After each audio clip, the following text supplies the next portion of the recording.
Akulira w'ofiisi y'amaka n'abaana ku poliisi e Kawempe Florence Agilong n'abakulu abalambula amasomero mu ggombolola y'e Kawempe okuggala essomero lya Mathel Boarding Primary School erisangibwa e Kazolugoba kidiridde omuzira kisa okutwala omu ku baana abasomera ku ssomero lino ku poliisi nga kigambibwa nti yabadde abuze. Omwana ono yalondeddwa wa kibiina kya kusatu era ng'ategeezezza ab'obuyinza nti omukulu w'essomero lino Kalule Lawrence ye yabasindise ek'okulya Easter nga bali bokka. Kino kiwaliriza Agilong okugenda ku ssomero lino okufuna ekituufu era ng'eno omukulu waalyo asangiddwa mu ofiisi ye. Kalule mu kunnyonnyola ategeezezza ab'obuyinza nti tamanyi ngeri baana bano gye baamutoloseeko.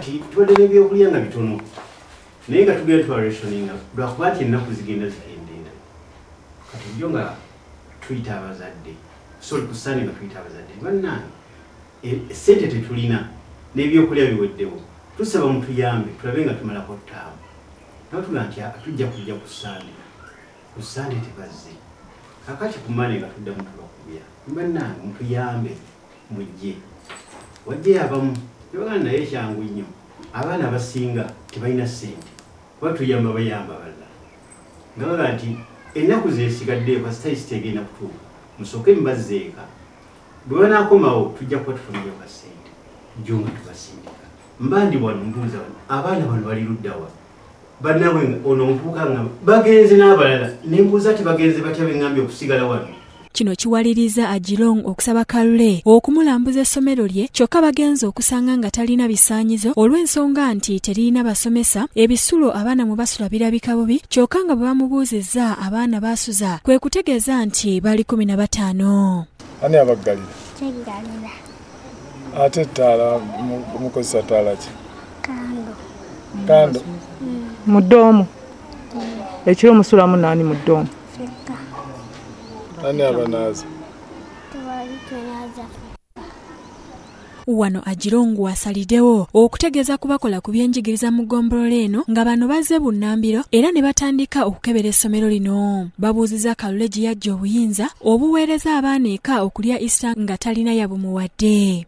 Bongedde ne bamubuuza eyamukkiriza okuggulawo essomero lye n'agamba nti omu ku bakulu mu byenjigiriza. Bamusabye ebbaluwa kyokka bw'akitegedde nti ebbaluwa gy'alina njingirire kwe kugiyuzaayuza era nga wano abakulu we bamusangidde ne bagimuggyako. Wabula ebbaluwa eno ebaddeko omukono gwa kamishona w'ebyenjigiriza Carol Otol nga mujingirire nagwo. Wano akulira ebyokulambula amasomero mu ggombolola lino Max Okot wasaliddewo essomero lino liggalwe.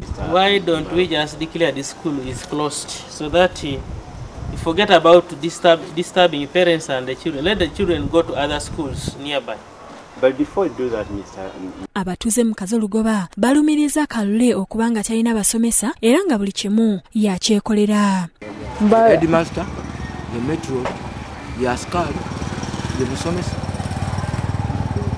With that effect, I am begging my fellow parents to sincerely follow up with where they are taking their children. Children like these ones who need tender care and love from the parents should not be put in such an environment. Gye buvuddeko Kalule y'omu yalagibwa okugataliiko nfuufu ng'attunka n'abazadde bwe yamenya ekikomera kye baali bazimbye okutali kkubo okukakana nga bamutimpudde ne bamuyuliza n'essaati. Rita Namuyaba yakusakidde eggulire lino ku Lwabukedde TV.